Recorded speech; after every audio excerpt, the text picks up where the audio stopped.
ناظرین السلام علیکم. ناظرین ڈاکٹر دانش پروگرام جواب چاہیے کے ساتھ حاضر ہے. ناظرین دو بہت اہم ایشوز اس وقت ملک میں ڈسکس ہو رہے ہیں، تو ہم نے بھی سوچا کہ ہم اپنے مہمانوں سے خاص طور پہ جو پاکستان کی اہم سیاسی جماعتیں ہیں ان کو آج بیٹھا کے اس دو اہم ایشوز پہ بات کریں. اور وہ دو اہم ایشوز یہ ہیں کہ پارلیمانی نظام جو جمہوری نظام ہے اس کے بجائے صدارتی جمہوری نظام کیوں نہیں، اور دوسرا وہ یہ ہے کہ 18ویں ترمیم جو ہے اس میں غیر ضروری جو ترمیم ہے اس کو کیوں نہیں تبدیل کیا جا سکتا ہے. اس کے جو دلائل دیے جا رہے ہیں، جو لوگ کہہ رہے ہیں وہ یہ کہہ رہے ہیں کہ جب 1973 کا کانسٹیٹیوشن جو کہ کانسٹیٹیوشنل اسمبلی نے پاس کیا تھا اور اس کے خالق ذوالفقار علی بھٹو مرحوم شہید تھے، تو جب 1973 کے کانسٹیٹیوشن میں تبدیلی لائی جا سکتی ہے تو پھر 18ویں ترمیم میں تبدیلی کیوں نہیں لائی جا سکتی؟ آیا 18ویں ترمیم مکمل ختم کیا جا سکتا ہے یا اس میں چند جو غیر ضروری ترمیم ہے اس میں تبدیلی لائی جا سکتی ہے؟ اس ایشو پہ بھی بات کریں گے. اور ایک اور بھی چیز کہ یہ اس ملک میں پارلیمانی نظام حکومت ہے اور جمہوری ہے، تو صدارتی نظام بھی جمہوری نظام ہے، اور سیاسی جماعتوں کی جو ڈیمانڈ ہوتی ہے وہ ملک میں ڈکٹیٹرشپ نہیں بلکہ جمہوری نظام کی ڈیمانڈ ہوتی ہے. تو ایک ایسا نظام جو صدارتی جمہوری نظام ہے تو وہ پارلیمانی جمہوری نظام کو ریپلیس کیوں نہیں کر سکتا ہے؟ اس کے سلسلے میں بات کریں گے، کیونکہ اس سلسلے میں یوں کہا جاتا ہے جب اس کے اوپر بات کی جاتی ہے تو صدارتی نظام کے حوالے سے یہ کہا جاتا ہے کہ یہ شرعی نظام کے بہت قریب ہے. ایک جو میرٹ دی جاتا ہے. دوسرا میرٹ یہ ہے کہ 100 سے زیادہ ملکوں میں بہت بڑی تعداد میں دنیا میں صدارتی نظام رائج ہے. اور تیسری جو بہت امپورٹنٹ بات کہی جا رہی ہے آج کل کہ صدارتی نظام کو 10 جولائی 1947 میں دیکھیں گے آپ اسکرین پہ، وہ لیٹر ہم ضرور ایشو کرتے ہیں، دکھاتے ہیں کہ جناب قائد اعظم محمد علی جناح نے جو پاکستان فاؤنڈر ہیں انہوں نے صدارتی نظام اس ملک میں رائج کرنے کے لیے کہا تھا. تو یہ سارے میرٹس ہیں. تو کیوں نہیں صدارتی نظام اگر جمہوری ہے تو اسے لایا جا سکتا ہے؟ جمہوری قوتیں اس کی مخالفت کیوں کرتی ہیں؟ ان ایشو پہ ہم بات کریں گے. ہمارے ساتھ جو گیسٹ ہیں آئیے ان کا تعارف کرا دیتے ہیں. میرے ساتھ ہیں جناب چودھری منظور احمد صاحب، جنرل سیکرٹری ہیں مرکزی پنجاب پاکستان پیپلز پارٹی کے. آپ کا بہت شکریہ سر، آپ نے جوائن کیا. میرے ساتھ ہیں سینیٹر لیفٹیننٹ جنرل عبدالقیوم صاحب، رہنما ہے مسلم لیگ نون کے. آپ کا ہی بہت شکریہ سر، آپ نے جوائن کیا. علی محمد خان، وزیر مملکت برائے پارلیمانی امور، پی ٹی آئی سے تعلق ہے. آپ کا بہت شکریہ سر، آپ نے جوائن کیا. اور یا مقبول جان، سینئر تجزیہ کار، آپ نے بھی ہمیں جوائن کیا. آپ کا بہت شکریہ. چودھری منظور صاحب، اس وقت سب سے زیادہ مخالفت جو آ رہی ہے صدارتی نظام کے لحاظ سے وہ اور 18ویں ترمیم کو تبدیل کرنے کے لحاظ سے اس ملک کی مختلف سیاسی جماعتوں میں سب سے زیادہ مخالفت پاکستان پیپلز پارٹی کر رہی ہے، اور وہ یہاں تک کہتی ہے کہ اگر یہ کیا گیا تو اس سے ملک کو نقصان پہنچے گا. تو میرا سوال یہ ہے کہ سر اگر 1973 کا کانسٹیٹیوشن جو کانسٹیٹیوشنل اسمبلی نے بنایا، ایک آئین، متفق آئین، اور ذوالفقار علی بھٹو ان کے خالق تھے، اگر اس میں ترمیم کی جا سکتی ہے تو پھر 18ویں ترمیم میں کیوں نہیں مزید ترمیم کی جا سکتی ہے؟ اور دوسرا کہ اگر جمہوری نظام کی بات کرتے ہیں، اگر پارلیمانی جمہوری نظام کو آپ رائج کرنا چاہتے ہیں تو ایک اور جمہوری نظام ہے صدارتی جمہوری نظام، کیوں اس کو نہیں لایا جا سکتا؟ اس میں کیا ایسی چیز ہے جس سے ملک کو خطرات ہو جائیں گے؟ کیا کہیں گے سر؟ بہت شکریہ. پہلی بات بنیادی، ڈاکٹر صاحب آپ کو 92 پہ آنے پہ میں بالکل مبارکباد پیش کرتا ہوں. بالکل تھوڑا سا لیٹ ہی صحیح آپ کا پروگرام، لیکن ایک بہت ہی ہیلدی ڈیبیٹ ہوگی، میں آج بھی امید کرتا ہوں، اور اس امید کے ساتھ کہ آرگومنٹ جو ہے وہ آرگومنٹ کے طور پر لیا جائے گا. دنیا میں دو مملکتیں ہیں جن کو دیکھا جاتا ہے صدارتی نظام کے حوالے سے اور پارلیمانی نظام کے حوالے سے. ایک امریکہ ہے، امریکہ کے اندر صدارتی نظام ہے، وہاں پہ جو بڑی ریاستیں ہیں وہ بنیادی طور پر فیصلہ کرتی ہیں، لیکن اس کے اندر آپ کو دیکھنا ہوگا کہ کتنے محکمے ہیں جو صرف مرکز کے پاس ہیں، اور وہاں پہ جو ریاستیں ہیں ان کو کتنی خود مختاری ہے. کیا وہ خود مختاری یہاں پہ آپ دینے کے لیے تیار ہیں؟ آپ تو جو 18ویں ترمیم میں تھوڑے بہت رائٹس دیے گئے ان کو بھی واپس لینے کی بات کرتے ہیں. جو آپ 18ویں ترمیم کی بات کرتے ہیں, ہم یہ نہیں کہتے کہ ترمیم نہیں ہو سکتی ہے, لیکن پہلے تو دیکھنا ہوگا کہ ہمارے آئین کا ڈھانچہ کیا ہے, کھڑا کس پہ ہے. کھڑا 3 چیزوں پہ ہے, ایک وفاقی ہوگا, پارلیمانی ہوگا اور جمہوری ہوگا. اگر آپ اس ڈھانچے کو تبدیل کرنا چاہتے ہیں, چونکہ اس سے پہلے بھی ہم نے بڑے تجربے کیے تھے, صدارتی نظام ہی رہا تھا نا, ایوب خان بھی صدر بنا, باقی لوگ بھی اس سے پہلے جتنے تجربات ہوئے, اس کا نتیجہ کیا نکلا؟ الٹیمیٹلی پاکستان شاید دنیا کے ان واحد ممالک میں سے ایک ہوگا جنہوں نے اپنی اکثریت کی بات سننے سے, اقلیت نے اکثریت کی بات سننے سے انکار کر دیا. اور وہ اقلیت کون سی تھی؟ وہ آپ کے سامنے ہے, اور آج وہ اقلیت تو اکثریت میں آ گئی ہے. تو جو باقی آپ کی چھوٹے چھوٹے صوبے ہیں, ان کی بات کون سنے گا؟ 18ویں ترمیم نے بیسیکلی وہ ان لوگوں سے جو سیپریٹسٹ ہیں, جو علیحدگی پسند ہیں, ان سے ان کا آرگومنٹ چھین لیا تھا. کیا آپ واپس ان کو وہ آرگومنٹ دینا چاہ رہے ہیں؟ نمبر 1. نمبر 2, یہاں پہ یہ بھی فیصلہ کرنا پڑے گا کہ اگر آپ صدارتی نظام اسلام کے بڑا قریب ہے, میں تو خیر ایک تاریخ کا طالب علم ہوں, میں زیادہ مذہب کا طالب علم بڑا نہیں, اور یا مقبول جان صاحب بتائیں گے. اب مجھے یہ بتائیں کہ جو وہاں پہ جو شورائی نظام تھا, اس میں تو بڑی طاقت تھی اس کے اندر. اس کے علاوہ ابھی آپ نے خط کا ذکر کیا, تو فاطمہ جناح سے زیادہ تو میرا خیال ہے قائد اعظم محمد علی جناح کو کوئی نہیں جانتا ہوگا. تو انہوں نے کیوں صدارتی نظام کی مخالفت کی تھی, اور کیوں کہا تھا کہ یہ مخصوص مقاصد کے لیے ایک بندہ جو ہے وہ اپنے اقتدار کو طول دینے کے لیے اس کو استعمال کر رہا ہے. تو آپ دوبارہ سے پھر وہ پاکستان کے اندر وہ چیزیں جو دفن ہو چکی ہیں ان کو کیوں لے کر آنا چاہ رہے ہیں؟ مسئلہ یہ نہیں ہے کہ آپ اس طرف لے کر جائیں گے, مسئلہ یہ ہے کہ پہلے ہی چھوٹے صوبے شاکی ہوں. اب وہ کہتے ہیں, میرے ساتھ بہت سارے لوگوں کی بات ہوئی, انہوں نے کہا 18ویں ترمیم کے ذریعے ہم نے ٹیبل پہ بیٹھ کر 50% لے لیا, جو لوگ گولیاں چلا رہے ہیں, جو مر رہے ہیں یا مار رہے ہیں, انہوں نے آج تک کیا لیا ہے؟ کچھ بھی نہیں. تو آپ اس کو ریورس کرنا چاہ رہے ہیں. اگر آپ اس کو ریورس کرنا چاہ رہے ہیں تو پھر آپ دوبارہ سے پھر کدھر کو لے کر جانا چاہ رہے ہیں؟ کسی اور تباہی کی طرف لے کر جانا, کسی اور حادثے کی طرف لے کر جانا چاہ رہے ہیں, جو کہ اس ملک میں اب دوبارہ سے ہم متحمل ہی نہیں ہو سکتے. اس بنیاد پر ہم کھڑے ہیں.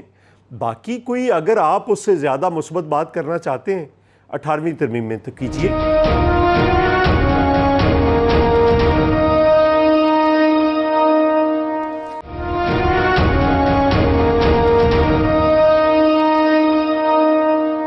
میں آگے آتا ہوں جناب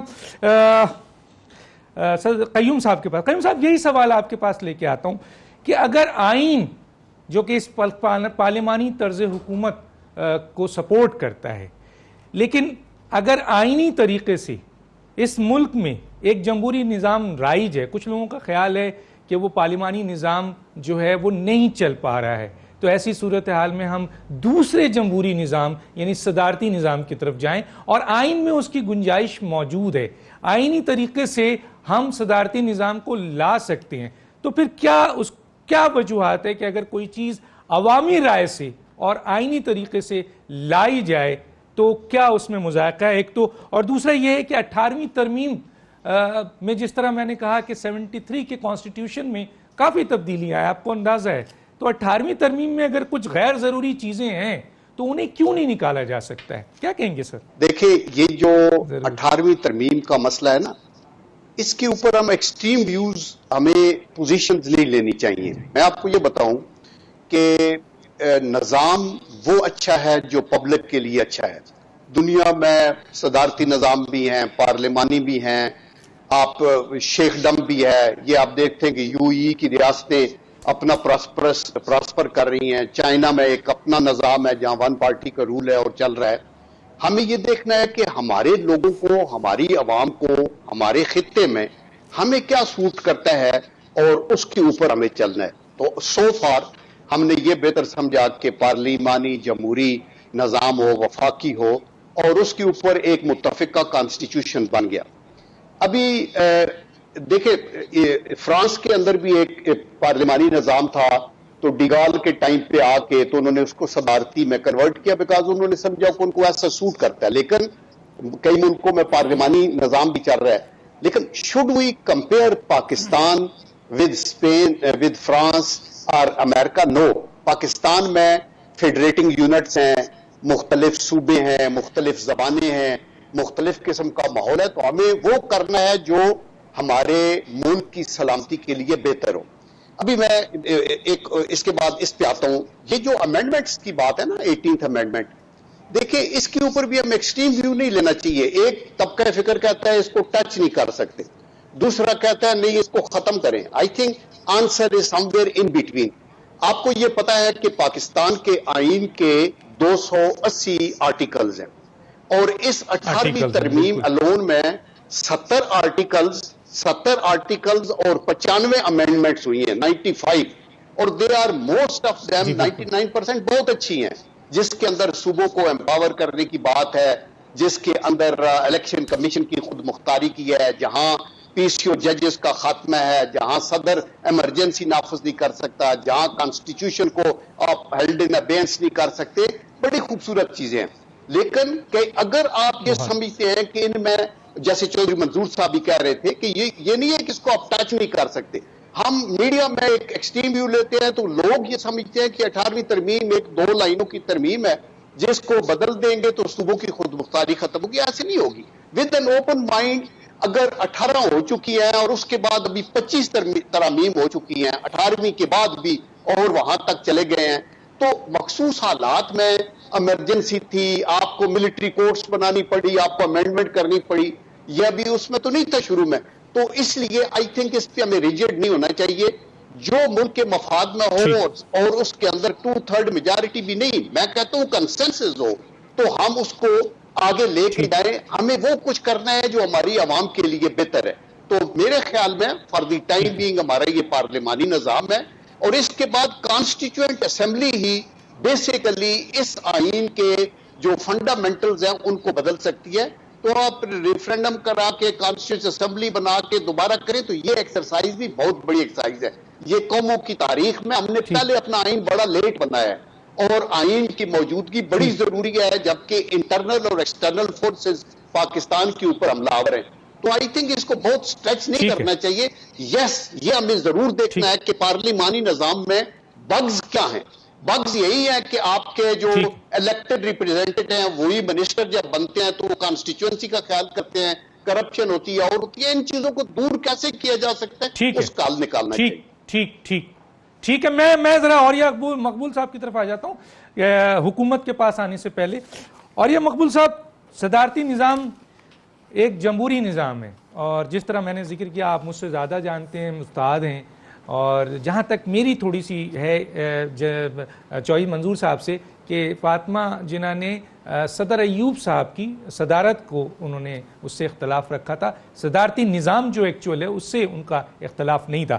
قائد اعظم محمد علی جناح, آپ زیادہ بہتر اس کے اوپر بتا سکیں گے کہ انہوں نے 10 جولائی 1947 کو اپنے ہاتھ سے صدارتی نظام کے بارے میں لکھا تھا. ایک طرف یہ سر, دوسری طرف 18ویں ترمیم کے بارے میں کہا جاتا ہے, آپ بہتر طور پہ بتا سکیں گے کہ اس کی کچھ مندرجات کو چینج کیا جا سکتا ہے, اس میں تبدیلی ضروری ہے. کچھ پوائنٹس ایسے ہیں جو میرے پاس بھی لکھے ہیں, میں ڈسکس کر سکتا ہوں, جو بہت غیر ضروری ہیں. دوسری طرف یہ فیڈریشن سے ہمیں کانفیڈریشن کی طرف لے گیا ہے, کیا کہیں گے سر؟ دیکھیں, پہلی بات تو یہ ہے کہ ذوالفقار علی بھٹو نے جس وقت پاکستان کا آئین بنایا تھا تو ایک بڑی کنسنسس کے ساتھ بنا تھا, اور اس کے ساتھ انہوں نے کنکرنٹ لسٹ اور ایک دوسری لیجسلیٹو لسٹ رکھی تھی. 18ویں ترمیم میں ایک ایک چیز پہ اگر ہم ڈسکشن کرنا شروع کریں تو آپ حیران ہوں گے کہ 2 بنیادی چیزیں جو ہیں, جن میں سب سے امپورٹنٹ چیز ایجوکیشن ہے. انہوں نے ایجوکیشن کی بات کی کہ ایجوکیشن جو ہے امریکہ کے اندر, اس میں بعد میں آتا ہوں. پاکستان میں جو 18th امینڈمنٹ ہے یہ غریب آدمی کے لیے ہوئی ہے. میں اوریہ مقبول جان یا سینیٹر عبدالقیوم یا علی محمد خان اپنے بچے کو پشاور میں داخل کرتا ہے او لیول میں, اس کا ٹرانسفر لاہور ہو جائے اس کا سلیبس نہیں بدلتا, اس کا ٹرانسفر کراچی ہو جائے اس کا سلیبس نہیں بدلتا, اس کا ٹرانسفر جناب بلوچستان میں, کوئٹہ میں, تربت میں ہو جائے اس کا سلیبس نہیں بدلتا, وہ گارجن اکیڈمی کسی اسکول کے اندر پڑھ رہا ہے اس کا سلیبس نہیں بدلتا. یہ تو غریب آدمی کو آپ نے تماشا بنایا ہوا ہے کہ وہ سندھ سے نکلتا ہے, سندھ میں پڑھتا ہے وہ چندر گپت موریہ, ٹرانسفر ہو جاتا ہے پر سرکار کے اسکول میں آتا ہے, پنجاب میں پڑھنا شروع ہو جاتا ہے, وہ بلے شاہ آگے جا کے پڑھتا ہے کسی اور کو. پہلی بات تو یہ ہے کہ یہ میرے ہاتھ میں کتاب ہے ویپنز آف ماس انسٹرکشن. اس میں پوری امریکن ہسٹری ہے. امریکہ میں کوئی سیلیبس کنٹرول نہیں کرتا. وہ کہتے ہیں راک فیلر نے جس وقت یہ سیلیبس ہمارے بنائے تھے, انہوں نے جو تنظیم بنائی تھی اس کے اندر جو انہوں نے پرائمری ایجوکیشن کو بلٹ اپ کیا تھا, انہوں نے کہا تھا کہ ہمیں سائنسدان پیدا کرنے کی ضرورت نہیں ہے. اور یہ بڑی کمال کتاب ہے, اتنی خوبصورت کتاب ہے, اس نے تفصیل لکھی ہے کہ American education is in the hand of the corporate culture. اور انہوں نے اپنے کارپوریٹ کلچر کے گنی پگ بنانے کے لیے وہ ایجوکیشن, کوئی اسٹیٹ وغیرہ نہیں آتی وہاں. تو حالت پتہ ہے کیا ہے کہ وہاں ڈگریز بھی کنٹرول نہیں کی جاتی اس ایجوکیشن سسٹم کے اندر. آپ کی ڈگری ہے, کوئی فارمولہ نہیں. یہ جو ڈگری ملز بنی تھی جہاں ہمارا اتنا بڑا مسئلہ ہوا تھا, وہ یہی تھا کہ وہاں اگر آپ ایک شخص ڈگری جاری کرتا ہے کوئی ایک یونیورسٹی, کولمبیانا یونیورسٹی کے نام سے, تو اس ڈگری کو اگر آپ مارکیٹ پسند کرتی ہے تو خرید لے, اور کولمبیا کو بھی خرید لے. کولمبیا والے کو 5 لاکھ دے دے گا, کولمبیانے والے کو 5,000 روپے پہ رکھ لے گا. تو ایک تو یہ ہے کہ وہاں ایجوکیشن ایک بزنس کے ٹرینڈ پہ آئی ہے. اسی لیے آخری جو بحث ہوئی ہے اوباما کی, وہ یہ تھی کہ ہم سوشل سائنسز بند کر دیں. اب آتے ہیں آپ کے پارلیمانی نظام کے اندر. پاکستان کا پارلیمانی نظام اور پاکستان کے تمام صوبے انگریز نے ہمیں تحفے میں دیے ہوئے. آپ اندازہ کریں 97 ملک وہ ہیں کہ جہاں کانسٹیچوئنسی پالیٹکس ختم ہو چکی ہوئی ہے. میں گنتا ہوں ان کے نام. فرانس میں ختم ہو چکی ہوئی ہے, جرمنی میں ختم ہو چکی ہوئی ہے. حالت پتہ کیا ہے, ایک شہر میں 100 اگر ووٹ ہیں, ان 100 میں سے 9 کینڈیڈیٹ کھڑے ہوتے ہیں, تو 11% والا جو ہے اسمبلی میں پہنچ جاتا ہے, اور 89% ووٹ اسمبلی میں ریپرزینٹ ہی نہیں ہو رہے پاکستان کی اسمبلی کے اندر. آپ اندازہ کریں کہ اگر پروپورشنل ریپرزنٹیشن ہوگی تو ایک پارٹی کا اگر 1 لاکھ کا ووٹ ہے تو اس کی 1 سیٹ بن جائے گی, اور اگر 40 لاکھ ووٹ ہے تو اس کی 40 سیٹیں بن جائیں گی. ایک تو یہ کیونکہ کانسٹیٹیوشن بنائی تھی آپ میں ڈپٹی کمشنر رہا ہوں 4 ڈسٹرکٹ میں کانسٹیچوئنسیز. انگریز کی پروسیجر دیکھیں نا, اگر جب تک فیروز خان نون کی کانسٹیچوئنسی سیٹ نہیں ہوئی انہوں نے نہیں بننے دیا, جب تک نثار کے دادے کی کانسٹیچوئنسی ٹھیک نہیں ہوئی انہوں نے اکبر بگٹی کو تمندار بنایا, اس کے بعد محراب خان کو انہوں نے بنا کے رکھ دیا. ایک تو آپ کا یہ. دوسرا, ہم یہ کہتے ہیں فیڈریشن یونٹ ہیں. یہ یونٹ جو ہے یہ آسمان سے نہیں اترے ہوئے, نہ ان کی ہسٹورک سگنیفیکنس طرح کی ہے, یہ انگریز نے لکیریں کھینچی ہوئی ہیں. ہم نے بیسیکلی کیا یہ ہوا ہے کہ جو سندھ میں برسر اقتدار ہے, جو پنجاب میں برسر اقتدار ہے, جو KPK میں برسر اقتدار ہے, وہ سمجھتا یہ ہے کہ کسی اور اکائی پر چونکہ ہم اکثریت میں ہیں اس لیے ہم اکثریت میں ہم کسی کو علیحدہ نہیں ہونے دیں گے. ڈیموکریسی کا جو دوسرا نام ہے نا, ٹیرنی آف میجورٹی, وہ بڑی تکلیف دہ نام ہے. 51% کی میجورٹی ہے انڈیا میں. 23 کروڑ سوچ نہیں سکتے, پوری زندگی کے لیے نہیں سوچ سکتے کہ مین سٹریم پالیٹکس میں کبھی کسی جگہ پہ آئیں گے. یہ اس کو کیسے ٹھیک کرتے ہیں؟ اس کو آپ کانسٹیٹیوشنل امینڈمنٹ سے ٹھیک کرتے ہیں. صحیح ہے. میں آگے چل کے اس پہ بات کروں گا. میرے پاس ہیں جناب حکومت کے ریپرزنٹیٹیو بھی ہیں علی محمد, لیکن ایک چھوٹا سا بریک آ گیا, پہلے اس سے گزر جاتے ہیں, پھر علی محمد صاحب کی طرف آتے ہیں.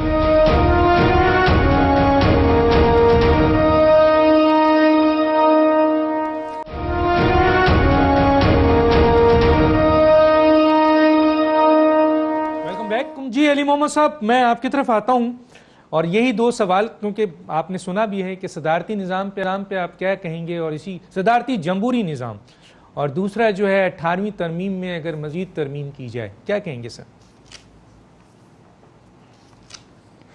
اللہم صلی وسلم مبارک علی سیدنا محمد رسول اللہ صلی اللہ علیہ وسلم. بہت شکریہ ڈاکٹر صاحب.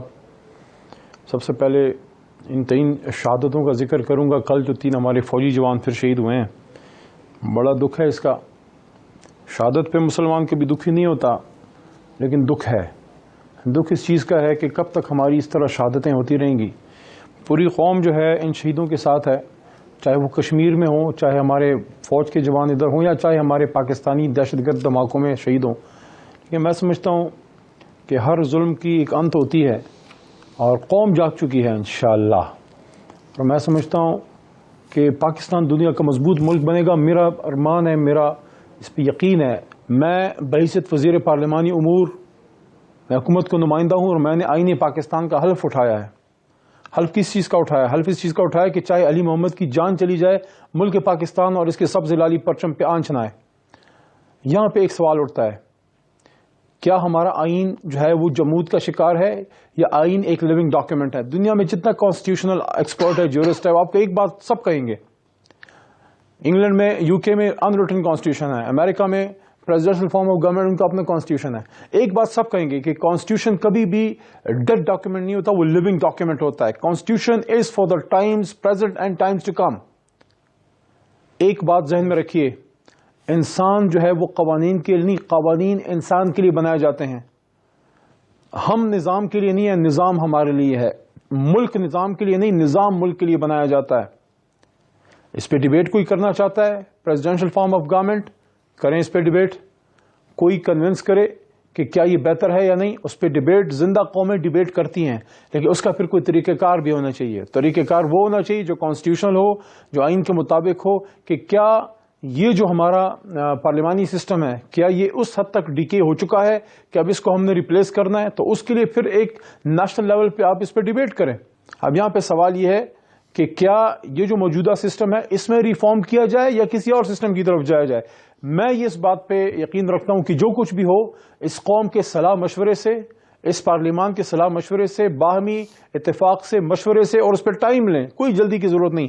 جہاں تک 18ویں ترمیم کی بات ہے، اس پہ میں کہوں گا کہ 18ویں ترمیم کوئی قرآن کا صحیفہ نہیں ہے. اس کو بہتر بھی کیا جا سکتا ہے، اس میں مزید اضافہ بھی کیا جا سکتا ہے. اگر کوئی یہ فیل کرتا ہے، ہمارا ایوان یہ فیل کرتا ہے کہ کوئی قانون ایسا ہے یا کوئی اختیار ایسا ہے صوبے میں جو کم ہے، تو مرکز کو چاہیے کہ اور اختیار دے. یا یہ فیل کرتا ہے کہ کوئی اختیار صوبے میں زیادہ چلا گیا اور اس سے ملک کی وحدت کو نقصان ہے، تو اس میں چینج کر کے تھوڑا کم کر کے تھوڑا مرکز کا حصہ بڑھایا جائے. یہ ہمیشہ لا جو ہوتا ہے یہ ہمیشہ صرف اللہ کا قانون کمپلیٹ ہے، قرآن میں کوئی کمی بیشی نہیں ہو سکتی. یہ آئین تو چینج ہوتے رہتے ہیں، تھوڑا بہت اوپر نیچے ہوتا ہے. اصل مقصد یہ ہے کہ کیا 18ویں ترمیم میں کون کون سی چیزیں ہیں جو ہم نے ریفارم کرنی ہے، اس پہ ڈیبیٹ کریں.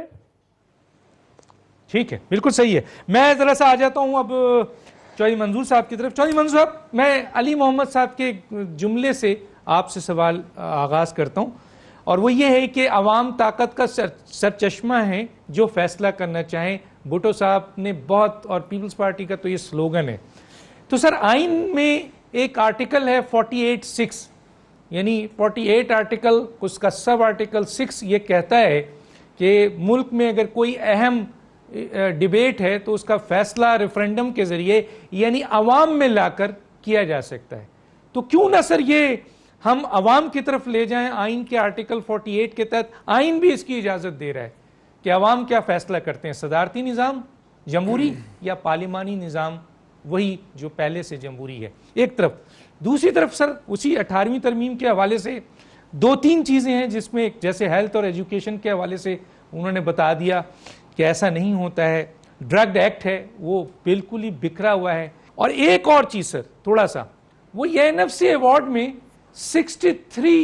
57% صوبوں کو چلا جاتا ہے اور 43% مرکز کو رہتا ہے. اور وہی مرکز سارے پیسے کلیکٹ کرتی ہے، ٹیکس کلیکٹ کرتی ہے، ساری چیزیں کر میجورٹی آف دا پیسہ صوبوں کو دیتی ہے، جہاں نہ ان کے پاس کیپیسٹی ہے کہ اس کو خرچ کر سکیں، اور دوسرا کہ اس اور سورس جو نئی طریقے سے پیسہ کا، جب اتنا پیسہ آ جاتا ہے تو پھر وہ نیو سورس تلاش نہیں کرتے جس سے یہ پیسہ کرپشن کی طرف جاتا ہے یا لیپس ہوتا رہتا ہے. کیا کہیں گے چودھری منظور صاحب؟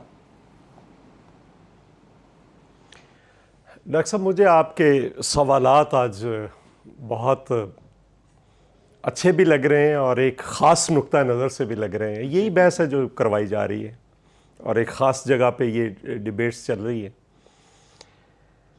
اور مجھے اسی قسم کی ڈیبیٹس جب 8ویں ترمیم آئی سی، اس سے پہلے بھی میں اسٹوڈنٹ تھا، میں پڑھتا تھا. جب ضیاء الحق نے کہا تھا کہ آئین کیا ہے، 12 صفحے کی کتابیں میں پھاڑ کے پھینک سکتا ہوں. اور پھر اس کے بعد اس نے کہا تھا کہ یہ کوئی 73 کا آئین کوئی قرآن کوئی حدیث ہے، اس میں نہیں ہو سکتا. اور اس کے بعد 8ویں ترمیم لائی گئی، اور اس 8ویں ترمیم کے ذریعے بنیادی طور پر اس جو آئین تھا اس کا سارا حلیہ بگاڑ دیا گیا. پھر اسی قسم کی ڈیبیٹ میں ممبر تھا نیشنل اسمبلی کا، جب LFO کے ذریعے جنرل مشرف کے لوگ اور اس وقت کی جو حکومت تھی، اس وقت کے لوگ بھی اور مشرف کے حواری بھی سارے یہی آرگومنٹس دیتے تھے جو آج آرگومنٹ پھر انیشیٹ ہو رہا ہے. اور پھر وہ LFO کے ذریعے اس میں شامل کر دیا گیا، گھسیٹ دیا گیا. اور الٹیمیٹلی ایک سینس پریویل کی. ہمارے پاس تو 125 لوگ تھے, ہم تو نہیں کر سکتے تھے 18ویں ترمیم. اور محترمہ بینظیر بھٹو کی 30 سالہ سیاسی جدوجہد ہے, 35 سالہ ٹوٹل اس کی سیاسی زندگی ہے, اس میں 30 سال کی لڑائی ہے, وہ نہیں کر سکی تھی چونکہ اس کے پاس کبھی وہ میجورٹی نہیں رہی یا اس کو کوئی اتفاق سے وہ چانس نہیں ملا. لیکن بنیاد انہوں نے رکھی تھی جو چارٹ آف ڈیموکریسی کیا تھا. اب اس کی بنیاد پر ہم نے ایک نیگوشیٹڈ سیٹلمنٹ کی طرف بڑھے تھے. اب یہ بھی بات ہے, آپ سے پہلے یہ جو آپ آرگومنٹ دے رہے ہیں کہ ریفرینڈم 2 ہوئے ہیں اس ملک کے اندر میرے خیال کے مطابق, ایک ضیاء الحق نے کروایا تھا اور ایک مشرف نے کروایا تھا.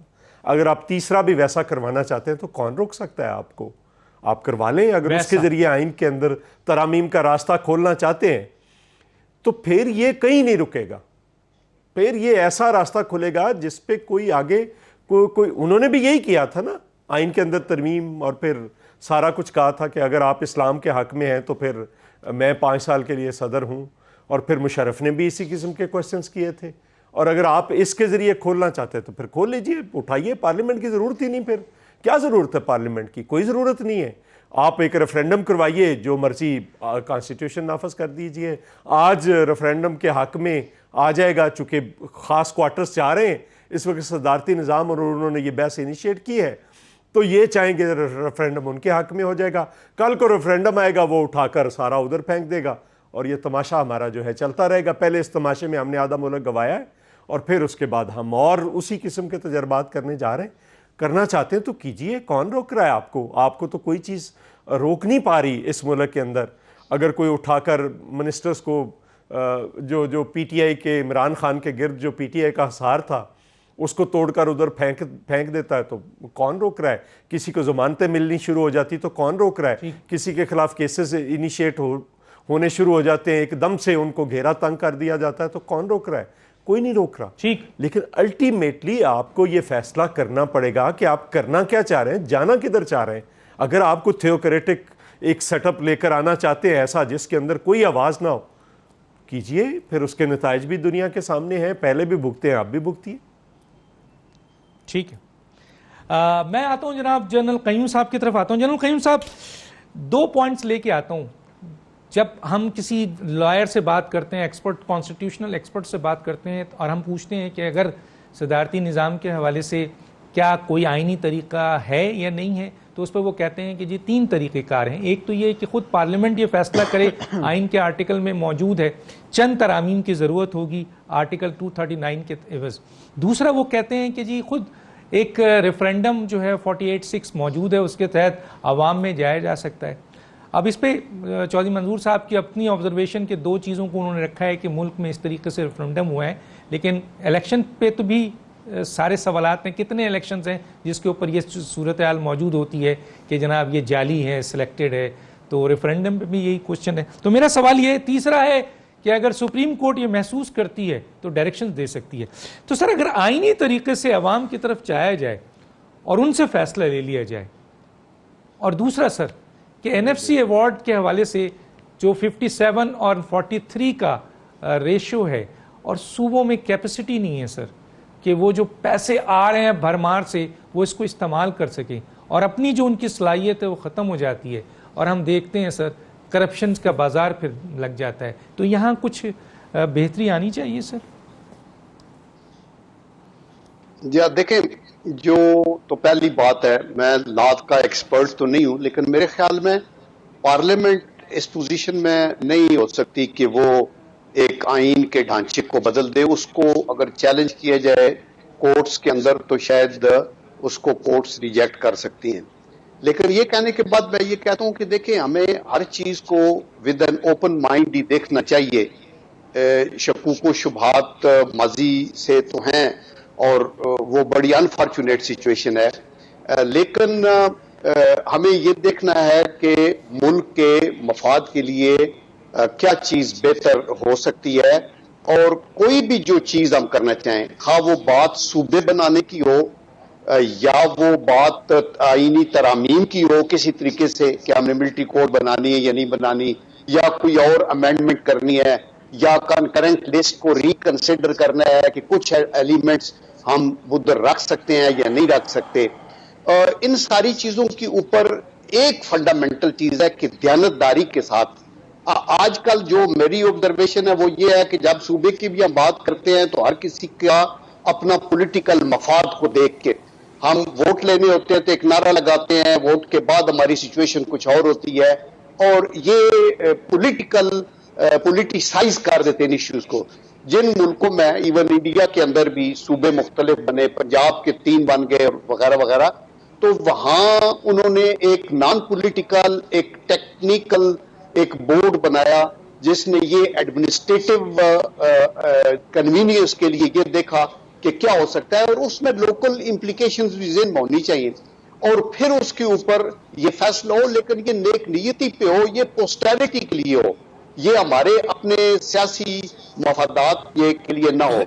این ایف سی ایوارڈ کی جو بات کر رہے ہیں اس میں ایک چیز یہ بھی ہے کہ این ایف سی ایوارڈ کا جو ہم نے پروپورشن رکھی ہے وہ زیادہ تو کی جا سکتی ہے، اس سے کم نہیں کی جا سکتی. ابھی آپ دیکھیں دیر از اے نیشنل ایمرجنسی، مثلا سی پیک شروع کیا ہم نے، اس کے لیے ایک سیکورٹی ڈویژن ریز کر رہا ہے مرکز نے، یا آپ نے بارڈر فینسنگ کیونکہ اٹیک ہو رہے ہیں اور ملیٹنسی ہے تو آپ اس کو کرتے ہیں، اس کے لیے آپ کو فنڈ چاہیے، یا کوئی نیچرل کلیمٹی آتی ہے، زلزلہ یا فلڈز ہیں، مرکز کے پاس پیسے نہیں ہے، لیکن مرکز اس ترمیم کے بعد یہ مجاز نہیں ہے کہ وہ ایلوکیشن جو صوبوں کے پاس ہے اس کو تھوڑا کم کرے. تو میں یہ سمجھتا ہوں کہ اگر ہم سارے بیٹھ کے یہ سوچتے ہیں کہ ان کو مور پریکٹیکیبل کیسے بنایا جائے ملکی ریسورسز کو سامنے رکھ کے، تو I think with an open mind لیکن دیانتداری کے ساتھ، یہ بڑا یعنی یہ ورڈ جو ہے اس کو انڈر لائن کرنا چاہیے. ہم ہر وہ چیز کرتے ہیں اس میں اپنے سیاسی مفادات ڈھونڈتے ہیں، تو میرے خیال میں ہر چیز اوپن ہے، لیکن کوئی بھی پنڈورا باکس کھولنے سے پہلے 10 دفعہ سوچنا چاہیے اور سارے پروز اینڈ کانس دیکھنے چاہیے، اور پھر پریزنٹ سسٹم کو بہتر کریں. اگر آپ اس میں سمجھتے ہیں کہ کوئی امینڈمنٹ لانی ہے تو وہ لائیں اور وہ اس کو آگے چلیں. ملک عزیز ہے جیسے کہا گیا، میں تو اس سے ایگری کرتا ہوں. ٹھیک ہے. میں سر بریک پہ جاتا ہوں، لیکن ایک جملہ کہتے ہوں، ایک آئین کے آرٹیکل 157 ہوا ہے 18ویں ترمیم میں، اور اس میں یہ ہوا ہے کہ یہ ہائیڈرو الیکٹرک پاور صوبوں کی مرضی کے بغیر فیڈریشن جو ہے نا، یعنی وفاق جو ہے وہ ہائیڈرو الیکٹرک پاور کا کوئی کام نہیں کر سکتا ہے، پابند کر دیا ہے صوبوں کے لحاظ سے. تو بہت سی ایسی چیزیں ہیں جس پر ڈیبیٹ ہو سکتی ہے، ڈسکس ہو سکتا ہے، اور ملک کے مفاد میں آئین میں مزید ترمیم کی جا سکتی ہے. میں ایک چھوٹے سے بریک پہ جاؤں گا اور اس کے بعد اوریہ مقبول اور علی محمد خان کی طرف آتا ہوں واپس.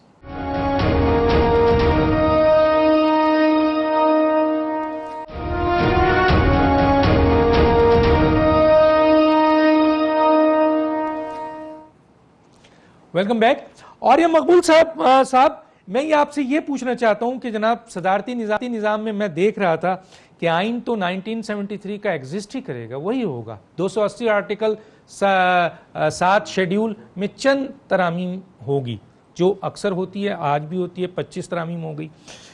پارلیمنٹ موجود ہوگی، جنرل الیکشنز کے ذریعے پارلیمنٹ ہوگی، وہاں لیجسلیشن ہوگا، جس طرح ہوتا ہے لیجسلیشن وہ ہوگا. اسی طریقے سے صدر صرف جو ہے پارلیمنٹ چننے کے بجائے جو عوام پارلیمنٹ چنتی ہے ڈائریکٹ عوام صدر کو چن لے گی، اور پھر صدر جو ہے پارلیمنٹ سے صرف کابینہ بنانے کے بجائے وہ پورے پاکستان سے بنا سکتے ہیں. تو سب چیز تو موجود ہے سر، اختلاف کیا ہے؟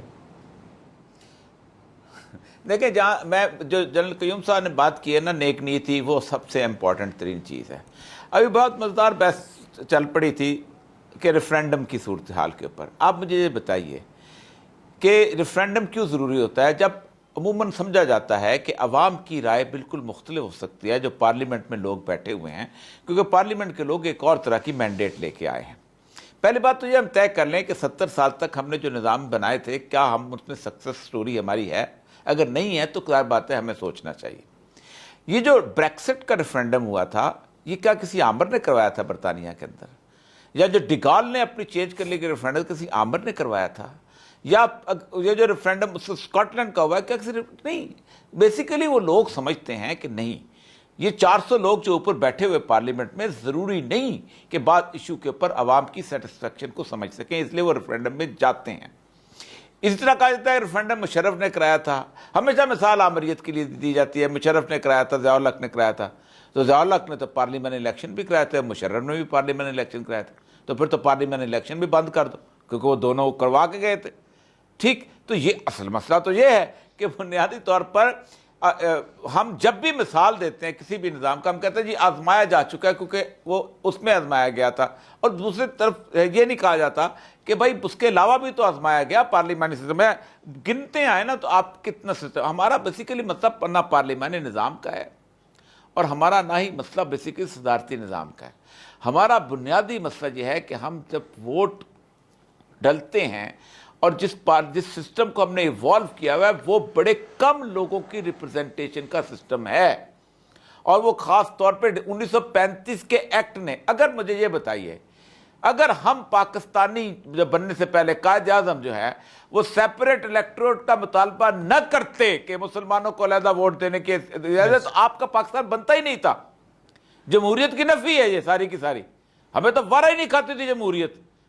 اگر اب جمہوریت کے بیسک 1 مین 1 ووٹ اور میجورٹی پہ جاتے تو اب تو ساری زندگی 23 کروڑ انڈیا کے غلاموں کی طرح غلامی کی زندگی گزارتے.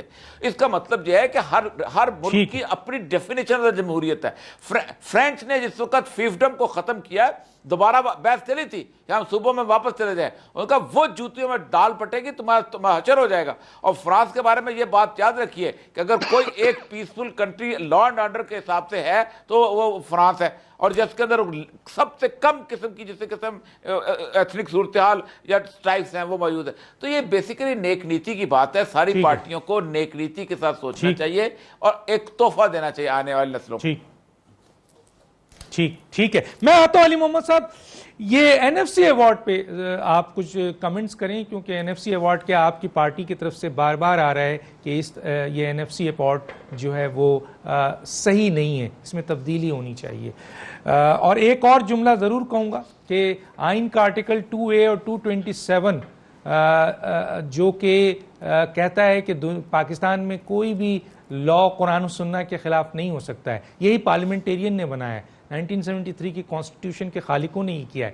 لیکن آپ کے پارٹی کے بہت سے اہم لوگ 2A اور 227 کی مکمل خلاف ورزی کرتے ہیں, تو ان کو اٹھا کے پارٹی سے کیوں نہیں بھیجتے, کیونکہ آپ تو مدینہ کی ریاست بنا رہے ہیں. یہ تو ایک الگ سا کمنٹ ہے. باقی رہی بات این ایف سی ایوارڈ پہ کیا کہیں گے؟ دیکھیں, پہلی بات کہ میں پہلے جواب دے دوں کہ جو این ایف سی ایوارڈ ہے,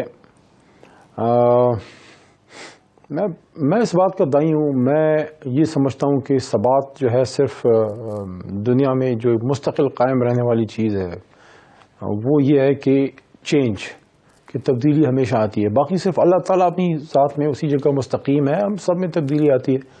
آپ 5 سال پہلے کے علی محمد کو دیکھیں, آج دیکھیں, وہ کوئی اور شخصیت آپ کو نظر آئے گی. آج آپ کے کل سے ڈیفرنٹ نہ ہو.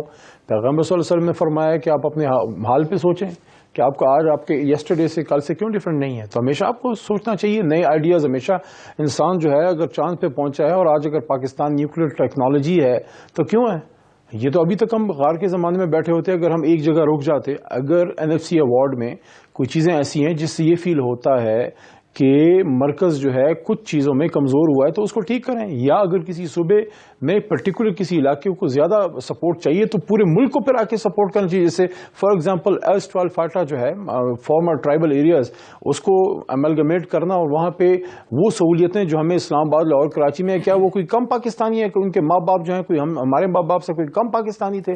کیوں نہ جو ہے وہ فاٹا ایکس فاٹا کے عوام کو اور بلوچستان کے عوام کو سہولتیں ملیں جو ہم ان کو دیں. سوال یہاں پہ یہ ہے ڈاکٹر دانش صاحب کہ کیا کوئی ایک قانون یا کوئی ایک رول ریگولیشن امپورٹنٹ ہے یا وہ عوام امپورٹنٹ ہے؟ یہ مجھے بتائیں کہ یہ جو بلوچستان میں لوگوں کو مسائل ہیں, یہاں پہ پریزیڈنشل فارم آف گورنمنٹ بھی ٹرائی کیا گیا, پارلیمنٹری بھی چل رہا ہے 30-35 سال سے. بلوچستان کے لوگوں کے مسائل اسی طرح پڑے ہوئے. پہلے تو ان کو فنڈ کم ملتا تھا, جو ملتا ہے وہ سارا جیبوں میں جاتا تھا. اب تھوڑا امکان پیدا ہوا کہ تبدیلی آئے گی. میں یہ کہنا چاہوں گا کہ اپنے نقطے پہ مرکوز نہ کریں, اپنے ذہن کو کھولیں, اپنے ذہن کو کھولیں اور پاکستان کے مفاد میں بہترین فیصلے کریں. ٹھیک ہے. 227 بہت شکریہ جناب علی Muhammad Khan Sahib, senator lieutenant general Abdul Qayyum Chaudhry, Manzoor Ahmad اور یہ مقبول صاحب, ڈاکٹر دانش کو اجازت دیجیے. اللہ حافظ. ہے.